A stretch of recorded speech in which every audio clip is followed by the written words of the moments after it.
I think a whole bunch of, again, Web3 mentality is if you build it, they will come. And that's just not how it works, right? This is Forrest Browning, co-founder and CPO of Audius, a decentralized music streaming platform with millions of monthly active listeners. And that during a downturn market where a lot of other Web3 projects are fighting to maintain their customer base.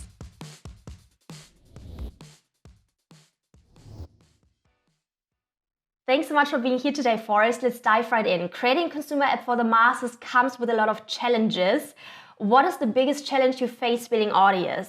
Honestly, the hardest part is taking all the Web3 complexity and kind of boiling it down so that a normal Web2 kind of mainstream consumer user can use it. So a lot of times we joke that like the Audius user experience is almost like Web 2.5 or something like that, right? Whereas it's a normal kind of email and a password to sign up, upload your tracks, listen to other people's music. And you don't need to know that behind the scenes, there's like actually an Ethereum wallet, a Solana wallet, all this crazy complexity is happening.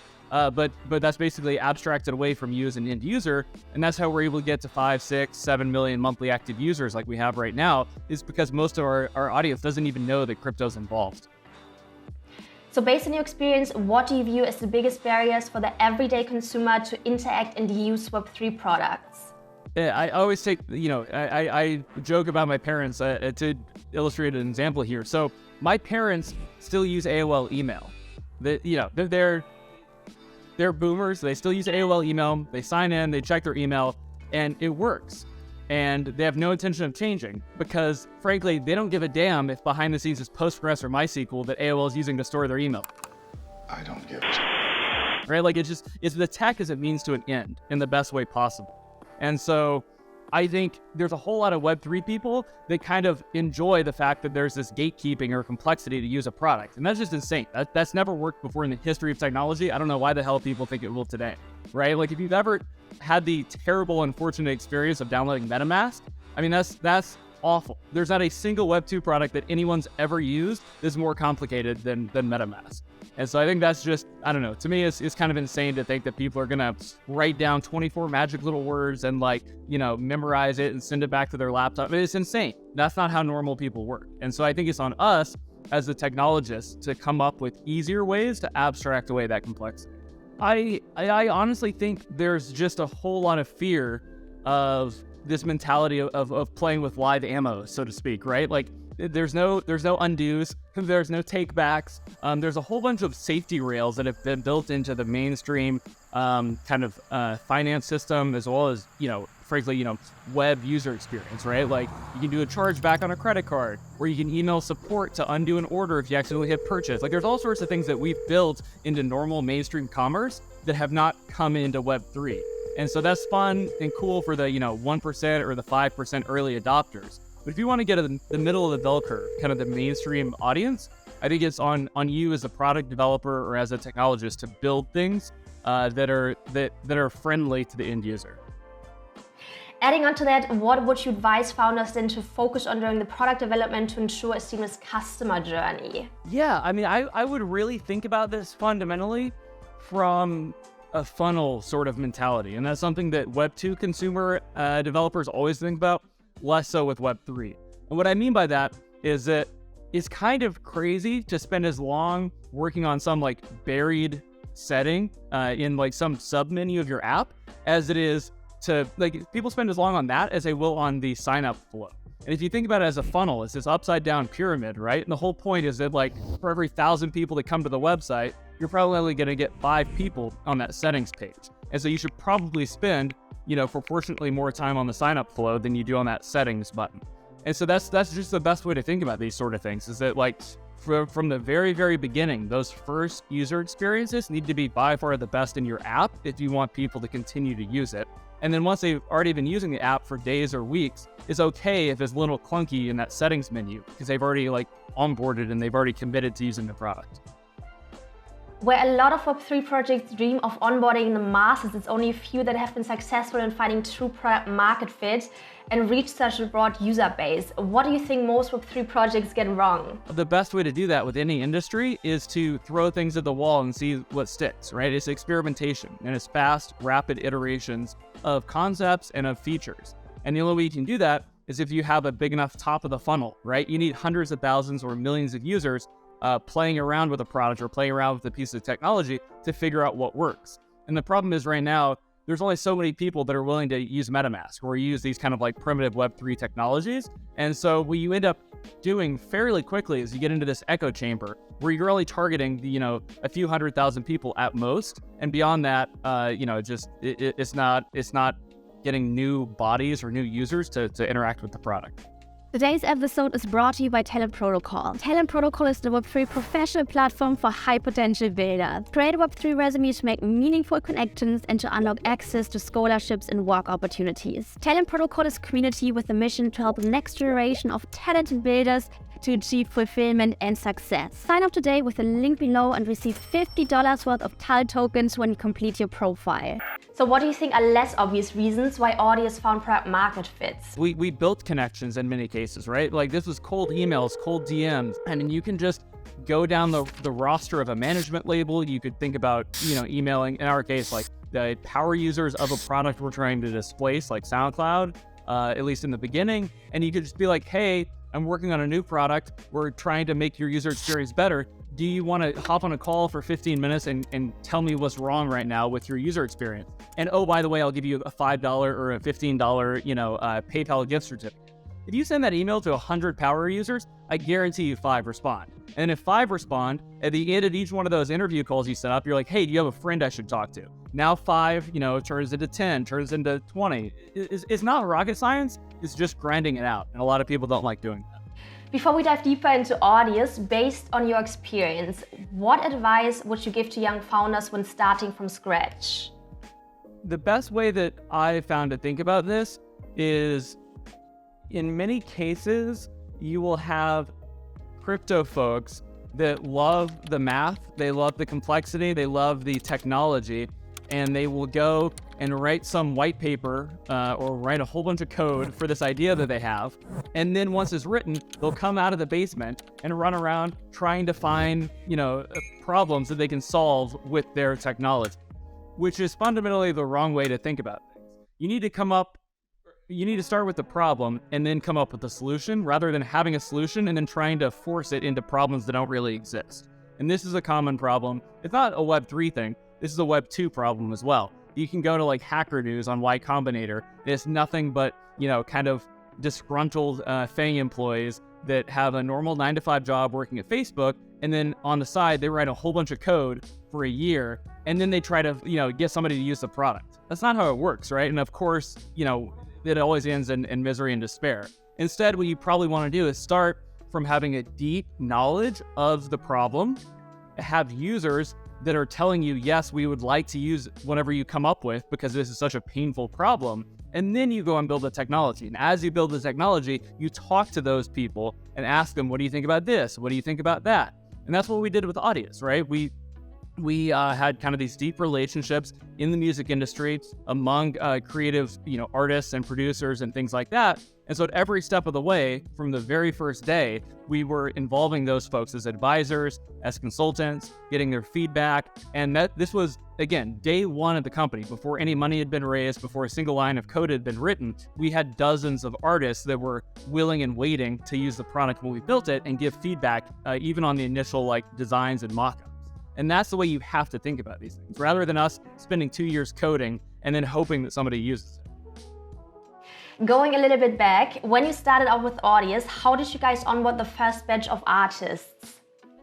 So honestly, it comes back to word of mouth and social proof, right? Like you start with smaller artists. These are folks that for one reason or another haven't found a following or haven't gotten a breakout chance on an existing competitor like SoundCloud or Bandcamp, and you just help onboard them. You get all their feedback and you make sure they do well on Audius by telling them about the features and stuff like that. And then a lot of times they refer their friends, right? Like you ask them, okay, cool, if you had a good experience, like, do you mind tweeting it out? Do you mind posting it on your Instagram story? And in our case, we tended to do best with electronic artists, right? Because those were kind of the early adopters. Those were already slightly technical folks. They understood the basics of the internet. A lot of them used, better technology, and they had more of an early adopter mindset. And yeah, it's honestly just a word of mouth game. And from there, how did you scale to A-list artists and millions of monthly listeners? Some of that is networking, right?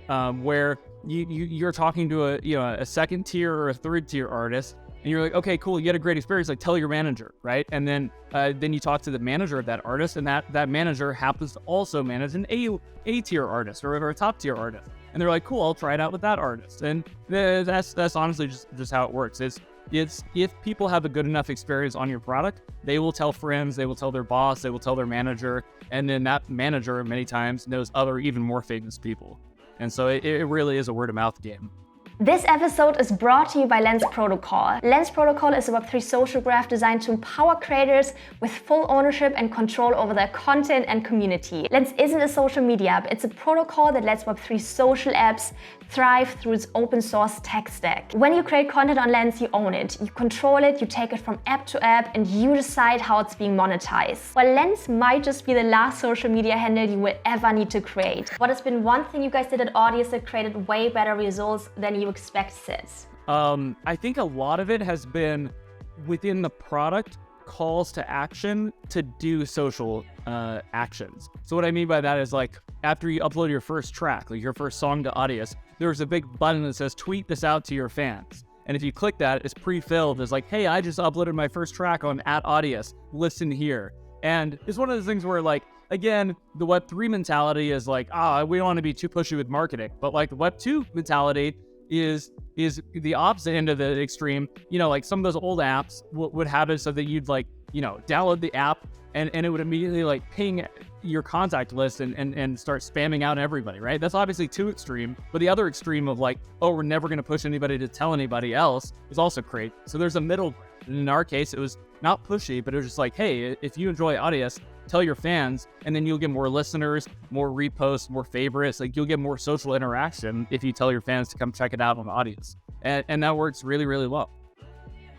And on the other side of the coin, what's one thing you guys spend a lot of time and resources on that in the end didn't pay off in the way you would have hoped? At least for us, I think we tend to skew on the younger side of users. And I think younger folks, especially the Instagram, TikTok sort of crowd, don't use email. And we spent a lot of time building out email notification systems. And like, turns out a lot of times people just never open up their email app on their phone. So like, I think leaning more into push notifications and less into email is definitely something we would do if we were starting again. One thing is that there are already other established brands in the music streaming industry, for example, Spotify. How does Audius stand out amongst the crowds?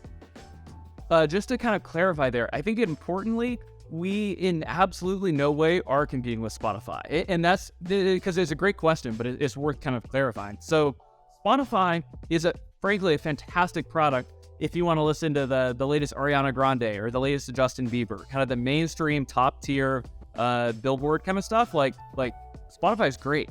And if that's what you want to listen to, I'd recommend you use Spotify. However, there is maybe 5% or 10% or 20% of listeners that don't want kind of the mainstream top tier content. They're looking for more niche content, or even for a top tier artist, they're looking to engage with that artist on a deeper level. And that is really where Audius shines. So things that tend to do best on Audius, like they go to the top of the leaderboard, it can even be a mainstream artist, but a lot of times it's like a B-side, it's a remix, it's a mashup, it's a work in progress, it's a weekend beat that the artist put together. It's things like that. And I guess a better way to put that is if you talk to any artist, especially in electronic, for every 10 songs that wind up on an album, they got 30 more on a hard drive in a closet. And those are the things, again, maybe not everybody that listens to you cares about, but maybe your top 5% or your top 10% of fans really care about that. And that's what they come to Audius to listen to, is that kind of deeper, unreleased, more exclusive content, and that does really well. Can you dive a bit deeper on how artists can benefit from implementing Web3 Rails into their offerings in some way or form? What I would personally say, and it's kind of the Audius ethos on this, it's not necessarily integrating Web3 into your brand, it's really integrating features into your brand, right? Like, again, technology for the sake of technology is not something anybody's going to care about, especially your fans. If you go out there and you're like, I'm a Web3 like early adopter, your fans are great, I listen to you for music, right? But if you go to them, you're like, cool, I have these NFTs, or I have exclusive unreleased tracks on a Web3 service, or I will do a pre-sale on my tickets on this Web3 website, or there's a million different things you could think of, or I'll run a remix competition on Audius, and they happen to be, on the blockchain or something like that. I think that, at least for us, is the most compelling part, right? It's not necessarily explaining the tech, you're explaining the features they get by using the service.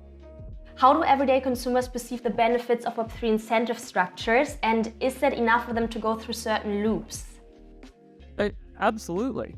And again, that's what I kind of think is interesting here is you don't need to reinvent the wheel a lot of times. Like we think about like Web3 incentive structures. It's like, well, hell, if you download Uber, they give you your first ride for free, or they give you $10 of DoorDash credit, right? Like we've been doing this for decades. There's no reason to pretend like we've, rediscovered, light or a light bulb or something, right? Like these are basic human psychology motivations that you can use to drive adoption to a product. Like I said, DoorDash will give you free credits. Uber will give you a free ride.